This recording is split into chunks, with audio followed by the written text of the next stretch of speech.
Today on Tricurl Studios, we do a comparison between the Gibson Les Paul Classic and the Gibson SG Standard 61.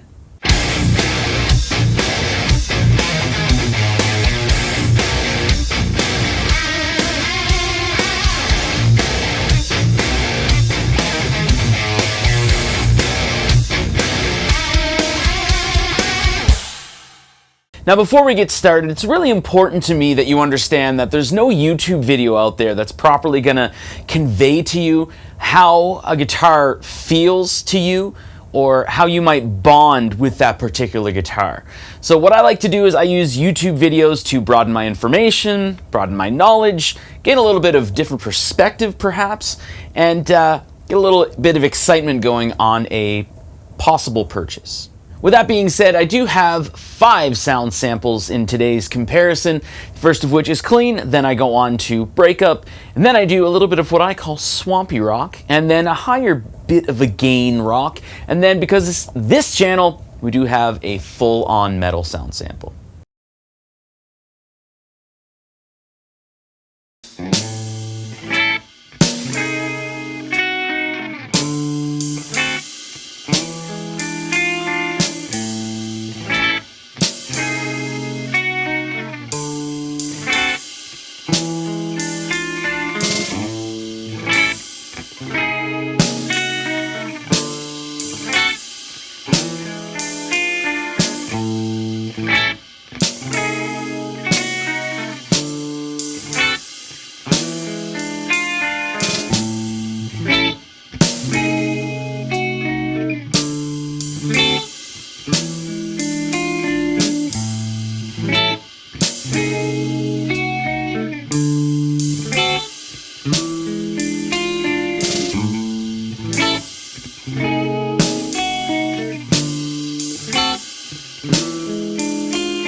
So there are the 5 sound samples in today's comparison between the Gibson Les Paul Classic and the Gibson SG Standard 61.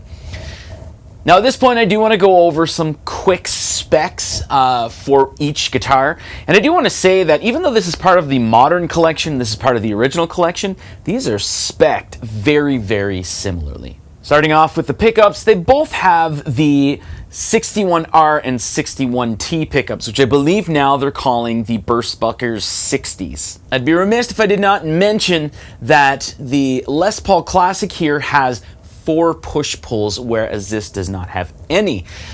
This has 2 push-pulls that'll make each individual pickup a more single coil type sound, so likening to a P90. Then there's one where you have it in the middle position, that there's an out-of-phase, quacky type sound that you can get. And then there's one where it's just the bridge hot-wired. The Les Paul Classic has a slab mahogany body with a carved maple top on top. It also has the 9-hole weight relief. However, because of the wood, it is still quite heavy. The SG Standard 61 is a carved slab of mahogany, very thin, especially in comparison to the Les Paul Classic. Both guitars have the inlaid Gibson logo on the headstock. The Les Paul Classic has Grover Rotomatic tuners, whereas the SG 61 has the Gibson Vintage Clouson style tuners. Both have a slim tapered mahogany neck with rosewood fretboards and the trapezoid inlays. And of course, both have the ABR1 bridge, which is a little odd, seeing as this you would think would be a Nashville bridge since it's more modern, but I'll take it. I love the ABR1. Both guitars also feature a Graphtec nut. And the last thing I want to mention here, because this is part of the original collection, it is hand-wired with orange drop capacitors, and this is part of the modern collection, so it does feature a PCB board. That right there, it is a cost saver, so some people do look down on it. I prefer hand-wired with orange drop capacitors, but I don't think I really care all too much. I think it is a necessity with the Les Paul Classic though, because that'd be a lot of soldering to get all the 4 push-pulls going. So in this part of the video, I do like to go over a few things individually about each guitar, just like 3 or 4 things. So basically, with the Les Paul Classic, most Les Pauls, it's a very evenly balanced guitar, so I can kind of keep my hands up and it rests on my knee. There's nothing that's really protruding out here like an Explorer. I don't have to have it in the classic position, like if I'm seated with a Flying V or anything like that. And it's rather comfortable for me to rest my arm and play. The toggle switch is also on the non-cutout portion of the body, and I find it rather easy to switch, as I can just flick my hand up and down. However, I do have to say, if you are kind of playing really fast and you're doing your switching for leads and stuff like that, if you're going to be going into the middle position, maybe practice a tiny bit to make sure you're getting there and not flicking it all the way up to the neck. And as far as upper fret access, you can definitely get to the 22nd fret. However, I do have to say you have to angle your hand ever so slightly in order to do so. And if you're one of those players that if you like going within a couple of frets on the opposite side of the board when you're doing your bending with your thumb, you can't really do that if you're going to the 22nd fret on a Les Paul.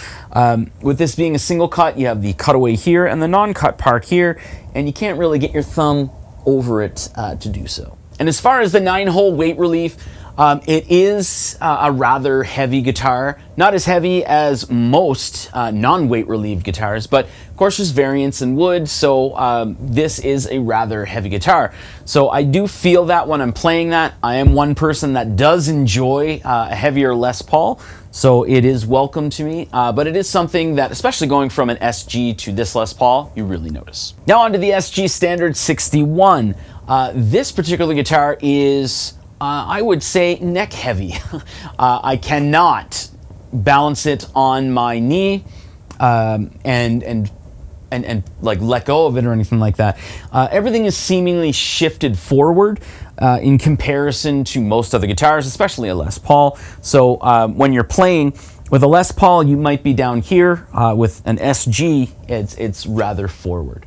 The toggle switch is also on the bottom part of the body here, which is still in a nice position, especially if you're someone who does like to play around with your tone and volume controls, especially in like a lead setting. It doesn't necessarily take you out when you're playing lead to actually get to the toggle switch. I think it's a little easier to get into that middle position as well in a pinch. And as far as upper fret access, the SG has a ton of it. You can definitely access the 22nd fret here, and you can even put your thumb over in that position there on the opposite side of the board. So if you're one of those type of players, an SG would really suit you. That's obviously because of the horns here for the double cutaway type guitar. It definitely allows all of that access. And of course, weight-wise, the SG, with it being a thin slab of carved mahogany, I shouldn't say slab, it's definitely lightweight and a lot thinner than a Les Paul, so you definitely notice when you go from one to the other. All right, so that's all I really have to say for this comparison here. Both of these are current offerings from Gibson, so it's not like an older Les Paul Classic and an older SG Standard 61. This is actually a 2019, I always confuse it with a 2020, and this is a 2020 model. Anyway, thanks for watching.